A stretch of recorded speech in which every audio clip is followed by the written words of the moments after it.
Hi, my name is Ray Song, and today I'll be talking about some things you can do to save up for the future. Preferably as soon as possible, as in, like, right now. Many of us, if not all of us, want to become rich.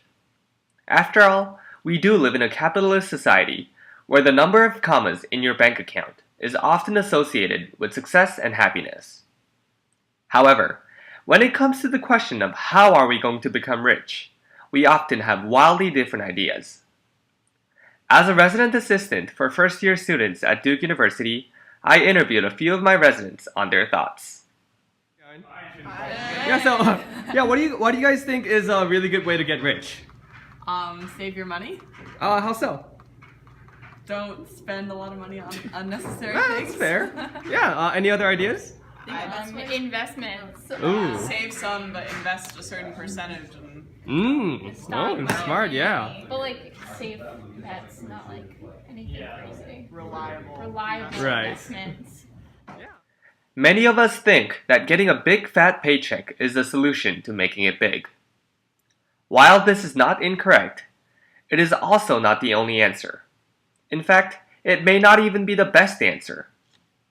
Fortunately, my residents knew that saving money is the key to accumulating wealth, but when asked exactly how, they only had vague ideas, nor did they have specific plans on when and how to start saving.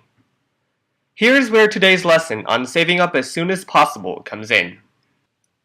Compound interest is the addition of interest to the principal sum of a loan or deposit, or, in other words, interest on interest. It is such a powerful concept that the great Albert Einstein once dubbed it to be the most powerful force in the universe. Here's a simple illustration that shows just how potent it is.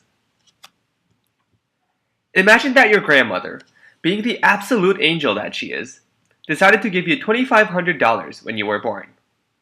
But instead of giving you straight up cash, she instead decided to put it in a savings account that has a 10% interest rate each year.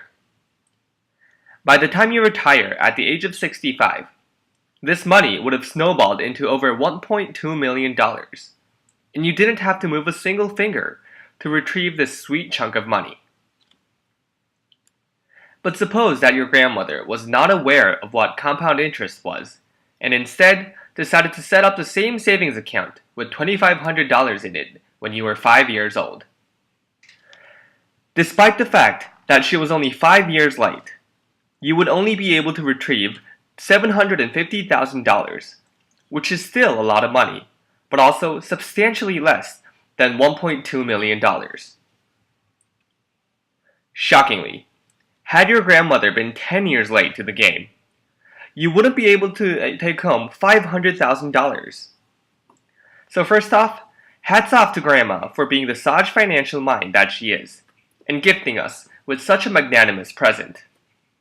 But more importantly, she taught us an important lesson that it is crucial that we start saving up as soon as possible, because a few years can make all the difference in the world. We're talking quite literally millions of dollars here. This diagram shows an example of 3 people who've had slightly different approaches to investment. Here, I would like to point out differences in the 2 graphs on the bottom, Bill and Susan. Bill invested $5,000 per year for 30 years between the ages of 35 to 65. By the time he retired at 65, he got to take home a little over $540,000, which is by no means a small amount of money. Note that he had invested a total of $150,000. On the other hand, Susan invested $5,000 per year as well, but she only did so for 10 years, between the ages of 25 to 35. Surprisingly, due to the power of compound interest, by the time she retires at the age of 65, which is the same age as Bill's retirement age, she actually got to take home a little over $600,000, which is more than Bill's payoff, all the while investing only 1/3 of the money that Bill did.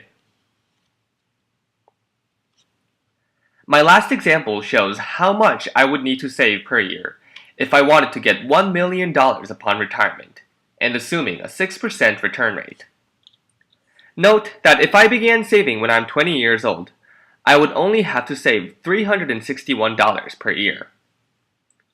That amount increases exponentially over time, as you see here in the graph, and by the time I'm 40 years old, I would have to have invested almost $1,500 per month, which is almost 5 times the amount of money I would have had to spend at the age of 20 in order to get the same payout. I showed this video to my residents and gave them a short overview of the things that they could do to start saving up as soon as possible. I will close out by showing some of my residents' reactions upon learning such a valuable financial lesson. So now that I've told you this amazing financial story, well, what do you guys think? Do you have some takeaways from whatever my lesson was? Start saving early. Saving early. Oh, yeah. Retirement. All right. Yeah, right now. Yeah, compound interest, right? Yeah. All right.